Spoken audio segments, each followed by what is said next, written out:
ದಕ್ಷಿಣ ಕನ್ನಡ ಜಿಲ್ಲೆಯಲ್ಲಿ ಆರೋಗ್ಯ ಇಲಾಖೆ, ಸರ್ಕಾರಿ ಆಸ್ಪತ್ರೆಗಳು, ಕುಡಿಯುವ ನೀರು ಪೂರೈಕೆ, ಅರಣ್ಯ ಪ್ರದೇಶದ ಸಮಸ್ಯೆಗಳು, ಕಡಲಕೊರೆತ, ಪ್ರಕೃತಿ ವಿಕೋಪದ ಬಗ್ಗೆ ಇವತ್ತು ನಡೆದಂತಹ ಕೆಡಿಪಿ ಸಭೆಯಲ್ಲಿ ಸುದೀರ್ಘ ಚರ್ಚೆಯನ್ನ ಮಾಡಿದ್ದೇವೆ.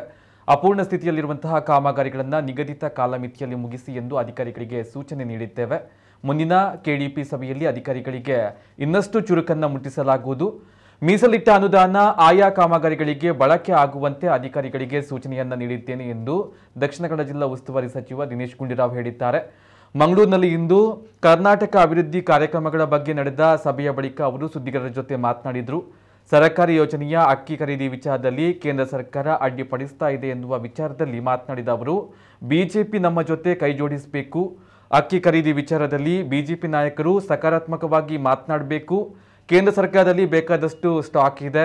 ಅಕ್ಕಿ, ಗೋಧಿ ಕೊಡಲು ಕೇಂದ್ರಕ್ಕೆ ಕಷ್ಟ ಏನೂ ಇಲ್ಲ. ಓಪನ್ ಮಾರ್ಕೆಟ್ ಸ್ಕೀಮ್ ಇದೆ, ನಾವು ದುಡ್ಡು ಕೊಟ್ಟು ತೆಗೆದುಕೊಳ್ಳುವುದು ಎಂದರು. ಬಿಜೆಪಿ ರಾಜ್ಯಾಧ್ಯಕ್ಷ ನಳಿನ್ ಕುಮಾರ್ ಅವರ ಹೇಳಿಕೆಯಿಂದ ಅವರ ಜನರ ಹಿತಾಸಕ್ತಿಗೆ ಮಾತನಾಡುವುದಕ್ಕಿಂತ ಕಾಂಗ್ರೆಸ್ಗೆ ಅಕ್ಕಿ ಸಿಗದೆ ಕಷ್ಟ ಆಗ್ತಾ ಇದೆಯಲ್ಲ, ಅದು ಖುಷಿ ಕಾಣ್ತಾ ಇದೆ ಎಂದರು. ಅಕ್ಕಿ ಖರೀದಿ ಮಾಡಲು ನಾವು ಸರ್ವ ಪ್ರಯತ್ನವನ್ನ ಮಾಡ್ತಾ ಇದ್ದೇವೆ. ಮುಂದೆ ಏನು ಮಾಡಬೇಕೆಂದು ಮುಖ್ಯಮಂತ್ರಿಗಳು ಚರ್ಚೆ ಮಾಡ್ತಾರೆ. ಕೇಂದ್ರದಲ್ಲಿ ಅಕ್ಕಿ ಇಲ್ಲದೇ ಇದ್ರೆ ಸರಿ, ಆದರೆ ಅವರಲ್ಲಿ ಬೇಕಾದಷ್ಟು ಅಕ್ಕಿ ಇದೆ. ಆದರೆ ಅವರು ಈ ರೀತಿ ಮಾಡುವ ಉದ್ದೇಶ ಏನು ಎಂದು ಗುಂಡೂರಾವ್ ಪ್ರಶ್ನಿಸಿದ್ರು. ಇಂದಿರಾ ಕ್ಯಾಂಟೀನ್ ಸದೃಢ ಮಾಡಲು ನಾವು ಎಲ್ಲ ಕ್ರಮವನ್ನ ಕೈಗೊಳ್ತೇವೆ.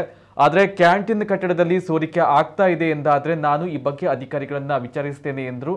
ಗಡಿ ಪ್ರದೇಶದಲ್ಲಿರುವಂತಹ ಕನ್ನಡ ಶಾಲೆಗಳಲ್ಲಿ ಕನ್ನಡ ಬಾರದ ಶಿಕ್ಷಕಿಯರನ್ನ ನೇಮಕ ಮಾಡಿದ್ರೆ ಏನು ಪ್ರಯೋಜನವಿಲ್ಲ. ರಾಜ್ಯ ಸರ್ಕಾರದ ಜೊತೆ ಮಾತನಾಡಿ ಕನ್ನಡ ಭಾಷೆ ಓದುವವರಿಗೆ ಕನ್ನಡ ಶಿಕ್ಷಕರನ್ನೇ ನೇಮಿಸಬೇಕಾಗಿದೆ. ಅಲ್ಲಿ ಕನ್ನಡ ಶಿಕ್ಷಕರನ್ನೇ ನಿಯೋಜಿಸಲು ಈ ಬಗ್ಗೆ ಕೇರಳ ಸರ್ಕಾರದ ಜೊತೆ ಮಾತನಾಡಲು ನಾನು ಸಂಬಂಧಪಟ್ಟವರಿಗೆ ಸೂಚಿಸುವೆ ಎಂದರು. ಮತ್ತು ಕೆಲವು ಯಾವ್ಯಾವ ಕೆಲಸಗಳು ಪೂರ್ತಿಯಾಗಿಲ್ಲ, ಅದು ಎಲ್ಲ ನೀವು ಒಂದು ಸಮಯ ಆಧಾರಿತವಾಗಿ ಅದನ್ನು ಮುಗಿಸ್ಬೇಕು ಮತ್ತು ಯಾವುದೂ ಕೂಡ ಡಿಲೇ ಆಗಬಾರ್ದು ಅಂತ ಕೂಡ ಹೇಳಿದ್ದೀವಿ. ಮತ್ತು ಮುಂದೆ ಇನ್ನೊಂದು 3 ತಿಂಗಳ ನಂತರ ನಾವು ಅಷ್ಟೊತ್ತಿಗೆ ಇಡೀ ಜಿಲ್ಲಾ ಪ್ರವಾಸ ಮತ್ತು ಎಲ್ಲ ಕಡೆ ಹೋಗಿ ಬಂದಿರ್ತೀವಿ ಮತ್ತು ಇನ್ನೂ ಹೆಚ್ಚಿನ ನಮಗೆ ಅರಿವಾಗಿರ್ತದೆ. ಸೊ ಅದೆಲ್ಲವನ್ನು ಕೂಡ ಇಟ್ಕೊಂಡು ಮುಂದಿನ ಕೆಡಿಪಿ ಸಭೆಗಳಲ್ಲಿ ಇದು ಇನ್ನೂ ಹೆಚ್ಚು ಅಧಿಕಾರಿಗಳಿಗೆ ಚುರುಕು ಮುಟ್ಟಿಸಿ ಎಲ್ಲ ಗುರಿ ಸಾಧನೆ ಆಗಬೇಕು. ನಿಜವಾದಂಥ ಫಲಾನುಭವಿಗಳಿಗೆ ಏನು ಸರ್ಕಾರದ ಯೋಜನೆಗಳು ಇರ್ತದೆ ಅದು ಸರಿಯಾಗಿ ಮುಟ್ಟಬೇಕು ಮತ್ತು ಕಾರ್ಯಕ್ರಮಗಳೆಲ್ಲ ಕಾರ್ಯಗತ ಆಗಬೇಕು. ಏನು ಹಣಕಾಸು ನಮಗೆ ಇರ್ತದೆ ಸಂಪೂರ್ಣವಾಗಿ ವೆಚ್ಚ ಆಗಬೇಕು. ಯಾವುದು ಕೂಡ ನಾವು ಖರ್ಚು ಮಾಡೋಕ್ಕಾಗಲಿಲ್ಲ ಅಂತ ಹೇಳಬಾರ್ದು. ಅದು ಇವತ್ತು ಮುಖ್ಯವಾಗಿ ಹೇಳಿದ್ದೇವೆ. ಹಿಂದೆ ಎಲ್ಲ ಕೇಂದ್ರ ಸರ್ಕಾರಗಳೆಲ್ಲ ಕೊಡ್ತಾನೆ ಇದ್ರಲ್ಲ, ಇದೇನು ಪ್ರಥಮ ಬಾರಿಗೆ ಹೊಸದಾಗಿ ಏನು ಬೇಡಿಕೆ ಅಲ್ಲ ಇದು. ನಾನು ಆಹಾರ ಸಚಿವನಾಗಿದ್ದಾಗಲೂ ಕೂಡ ಕೇಂದ್ರ ಸರ್ಕಾರದ FC ಮುಖಾಂತರ, ಯಾಕಂದರೆ ಅವ್ರ ಹತ್ರ ಬೇಕಾದಷ್ಟು ಅವರ ಸ್ಟಾಕ್ ಇದೆ, ಅದನ್ನು ಅಲ್ಲಿ ಆ ಸ್ಟಾಕ್ ಎಲ್ಲ ವೇಸ್ಟ್ ಆಗೋದು ಬದಲು ಅದನ್ನು ಅವರು ಖರ್ಚು ಮಾಡೋದು ಒಳ್ಳೆಯದು. ಸೊ ಅಕ್ಕಿ ಆಗಿರ್ಬೋದು, ಗೋಧಿ ಆಗಿರ್ಬೋದು, ಕೊಡೋದ್ರಲ್ಲಿ ಕಷ್ಟ ಏನಿಲ್ಲ. ನಾವು ಮತ್ತೆ ದುಡ್ಡು ಕೊಟ್ಟು ತೊಗೊಳ್ಳೋವಂಥದ್ದು. ಅವ್ರು ರೇಟ್ ಫಿಕ್ಸ್ ಮಾಡ್ತಾರೆ. ಅವ್ರ ಓಪನ್ ಮಾರ್ಕೆಟ್ ಸ್ಕೀಮ್ ಇದೆ. ಆ ಓಪನ್ ಮಾರ್ಕೆಟ್ ಸ್ಕೀಮ್ ಪ್ರಕಾರ ತೊಗೊಳ್ತಕ್ಕಂಥದ್ದು ಹಿಂದೆ ಎಲ್ಲ ಮಾಡ್ಕೊಂಡ್ಬಂದಿದ್ದೀವಿ. ನಾನು ಮಂತ್ರಿ ಆಗಿದ್ದು ಕೂಡ ಕೇಂದ್ರ ಸರ್ಕಾರ ತೊಗೊಳ್ತಾ ಇದ್ದೆ. ಅದು ನಮ್ಮ ಸರ್ಕಾರ ಆಗಿರ್ಬೋದು ಅಥವಾ ಈ ಸರ್ಕಾರ ಆಗಿರ್ಬೋದು, ತೊಗೊಳ್ತಾ ಇದ್ದು. ಆದರೆ ಈ ಥರ ಅವರು ಹೇಳಿಕೆ ನಿಜವಾಗ್ಲೂ ಕೂಡ ಅವರ ಅಂದರೆ ಜನರ ಹಿತ ಮುಖ್ಯನೋ ಅಥವಾ ಅವರಿಗೆ ಒಂದು ರೀತಿ ಕಾಂಗ್ರೆಸ್ ಪಕ್ಷಕ್ಕೆ ಕಷ್ಟ ಆಗ್ತಾ ಇದೆಯಲ್ಲ, ಅದನ್ನು ಖುಷಿ ಪಡ್ತಾ ಇದ್ದಾರೆ ಅಂತ ನನಗೆ ಅನಿಸುತ್ತೆ ಅವರು.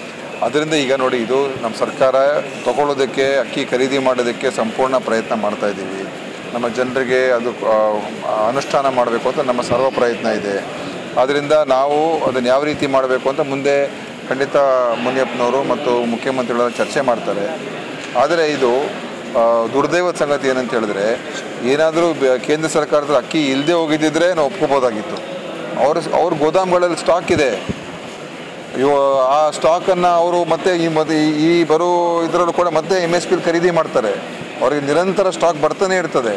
ಸೊ ಅದನ್ನು ಅವ್ರಿಗೂ ಕೂಡ ನಾವು ದುಡ್ಡು ಕೊಟ್ಟೆ ತೊಗೊಳ್ತಾ ಇರೋದು. ಸೊ ಅವ್ರು ಯಾಕೆ ಈ ಥರ ಮಾಡ್ತಾಯಿದ್ದಾರೆ ಅಂತ ಸ್ಪಷ್ಟವಾಗಿ ಗೊತ್ತಾಗ್ತದಲ್ಲ ಉದ್ದೇಶ ಏನು ಅಂತ. ಈಗ ಇಂದಿರಾ ಕ್ಯಾಂಟೀನನ್ನು ಇನ್ನೂ ಸದೃಢ ಮಾಡೋದಕ್ಕೆ ನಮ್ಮ ಸರ್ಕಾರ ಬಂದಮೇಲೆ ಅದೆಲ್ಲ ಮಾಡ್ತಾಯಿದ್ದೀವಿ. ಅದರಿಂದ ಏನಾದರೂ ಆ ಥರ ಸ್ಪಷ್ಟ ಮಾಹಿತಿಗಳಿದ್ದರೆ ಕೊಡಿ, ಅದನ್ನು ನಾವು ತಡೆ ಹಿಡಿತಕ್ಕಂಥದ್ದಕ್ಕೆ ಎಲ್ಲ ಕ್ರಮ ತೊಗೊಳ್ತೀವಿ. ನೋಡಿ, ಗಡಿ ಪ್ರದೇಶಗಳಲ್ಲಿ ಕನ್ನಡ ಶಾಲೆಗಳಲ್ಲಿ ಮಲಯಾಳಂ ಟೀಚರ್ಗಳು ಹಾಕಿದ್ರೆ ಅದೇನು ಪ್ರಯೋಜನ ಮತ್ತೆ? ಸೊ ಖಂಡಿತ ನಾನು ನಮ್ಮ ಸರ್ಕಾರದ ಗಮನಕ್ಕೆ ಕೂಡ ನಾನು ತೊಗೊಂಬರ್ತೀನಿ. ಸರ್ಕಾರದಿಂದ ಕೂಡ ಅವ್ರಿಗೆ ರಾಜ್ಯ ಸರ್ಕಾರ ಜೊತೆ ಮಾತನಾಡಿ, ಅದು ಅಲ್ಲಿ ಯಾರು ಕನ್ನಡ ಮಾಧ್ಯಮ ಯಾರು ಓದ್ತಾ ಇದ್ದಾರೆ, ಅದು ಕನ್ನಡದ ಭಾಷೆ ಓದಬೇಕು ಅಂತ ಹೇಳ್ತಾರೆ, ಅವ್ರಿಗೆ ಕನ್ನಡ ಶಿಕ್ಷಕರು ಹಾಕಲೇಬೇಕಲ್ಲ. ಅದ್ರ ಬಗ್ಗೆ ನಮ್ಮ ಸರ್ಕಾರದಲ್ಲೂ ನಾನು ಮಾತಾಡಿ ಅವ್ರಿಗೆ ಕೇರಳ ಸರ್ಕಾರ ಜೊತೆ ಮಾತಾಡೋದಕ್ಕೆ ನಾನು ಹೇಳ್ತೀನಿ.